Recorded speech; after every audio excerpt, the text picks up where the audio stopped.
you an updated 2.0 version of the Roland Firebash build. So let's get the ball rolling. You will need the 6-piece Roland set. That's absolutely mandatory. You will need a good Pyromarella. The stats you want to have are strength, vitality, critical hit chance, then as high reduced shield bash cost as you can get, plus shield bash damage. Also a nice added bonus would be the block chance, but you will be absolutely fine with these. Then you will need for your bracers, you will need Dragon's Lessons. And for the weapon, the Furnace is recommended, or the Blood Brother, or Maximus with the good fire rolls, or Scourge with the exploding fire damage proc, or well, then after that it comes down to any high DPS two-handed weapons. But the Furnace is probably, and to my opinion, is the best choice. Then for the belt, I recommend a string of ears with the following stats: strength, vitality, resist all, and life. And now I will explain a little about the idea of my build. I see a lot of people doing Fire Roland's build with cooldown reduction and pretty low toughness. They are, or I've seen even resource cost reduction used. I've seen a bunch of things being used, and then they appear to the Reddit forums or somewhere complaining that they have too little toughness to withstand the enemies above Great Rift 52s or something, and then they are contemplating on using unity rings and whatnots and gimping themselves more and more. Oh yeah, for the rings, by the way, focus and restraint. Focus and restraint. 100% damage increase when you use a generator and shield bash. So my philosophy with this build is to drop cooldown rating altogether, to ignore and drop the resource cost reduction. The Roland's set pieces are guiding me to use the 6-set bonus. Oh no, the 2-set bonus, where every use of shield bash is resetting the cooldown or reducing the cooldown of certain abilities like shield glare or iron skin. So this is my my idea behind the build, that you are not supposed to stack cooldown reduction to bring in Akarat's champion. You are supposed to rely on the defensive skills that you can have off cooldown very fast by using shield bash all the time. So from that point I was thinking, okay, what can I stack? Well, I can stack all resist and I can stack life. And when I did that, I got to a point where I have 74 million toughness. 74 million toughness means that I can do Great Rift 55s and 56, and I can face tank mobs, I can face tank elites, I can face tank champions, and even most Rift Guardians. I don't need to constantly be alert, constantly be dodging shit. I can just concentrate on my playing, I can concentrate on keeping the mobs locked with shield glare and killing the hell out of everything. And basically this means that I'm on all of my gear except for gloves, except for necklace, and except for rings, shield and weapon. I am stacking strength, vitality, resist all, and life. So strength, vitality, resist all, and life for every piece that you have. Even your gems. Take off the diamond in your helm, that's useless. Bring in the purple gem. It gives you plus 23% of life. I'll show you what it means. Yeah.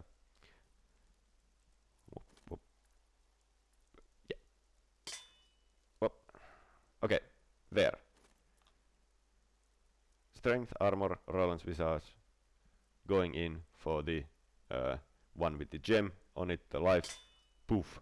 10 million more life. Or 10 million more toughness. So those are the stats. Also, you want to have an immunity amulet. You do want to be immune to something. If you don't have a good immunity amulet, try to get a good Hellfire Nick. But Hellfire Necks are not as useful on the high level Great Rifts. My favorite of the immunity amulets is Mara's Kaleidoscope, because there are quite many Rift Guardians that do poison damage. I can name Voracity, Blighter, Binder, and then there was some Angel type of thing that at least does.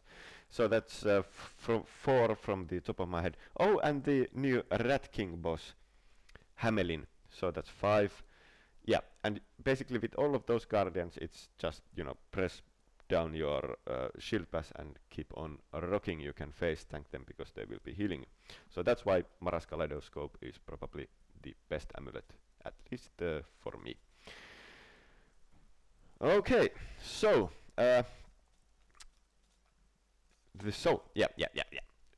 so drop down resource cost reduction, drop down cooldown reduction, and whatnot. You will get pretty damn high impressive stats on your toughness, and that will help you to stay alive and not to worry on the high level Great Rifts. Let's go through my stats.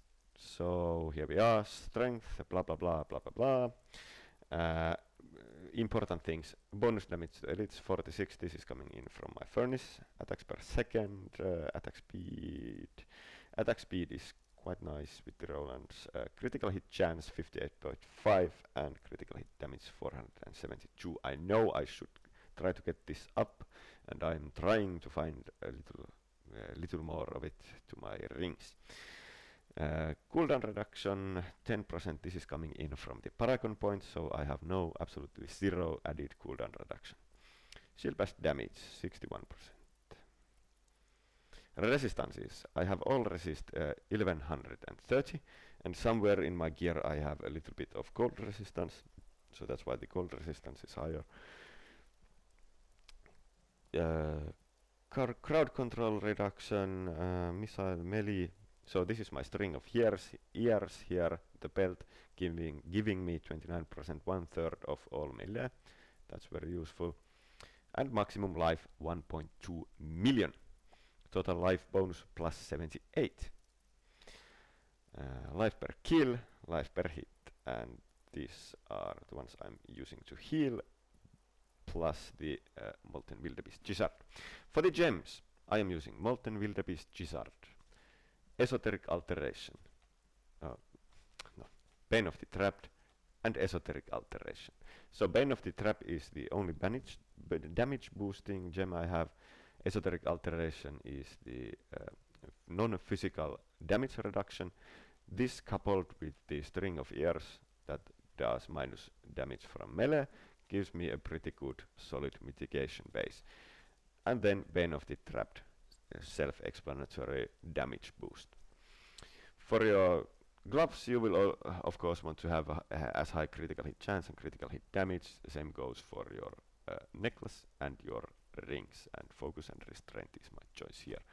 Skills, shield glare, zealous glare, shield bash, crumble, punish, celerity, and I'm using punish because punish procs hardened senses, and hardened senses increases your block chance, and block chance affects shield bash damage. That last 300% part of shield bash is calculated based on your block chance. So when I use punish, I trigger hardened senses. Hardened senses increases my block chance and thus increases shield bash damage. Loss of Valor, Unstoppable Force, Iron Skin, Steel Skin, and Akarat's Champion. I'm still using Akarat's. It's a solid, good skill, boosting my defensive and offensive abilities. I am just not using any cooldown reduction to bring it up often. I don't need it to be up. I can survive without it. It's just a nice bonus, a good skill to have.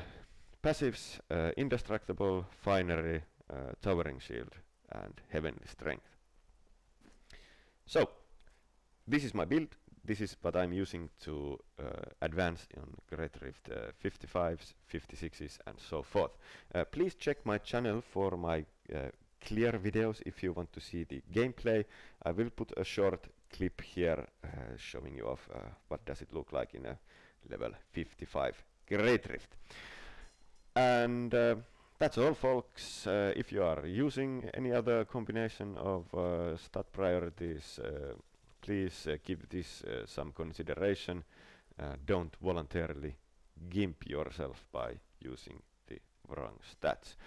Shield Pass Crusader is not a squishy soldier, it's actually quite tough when you build it right.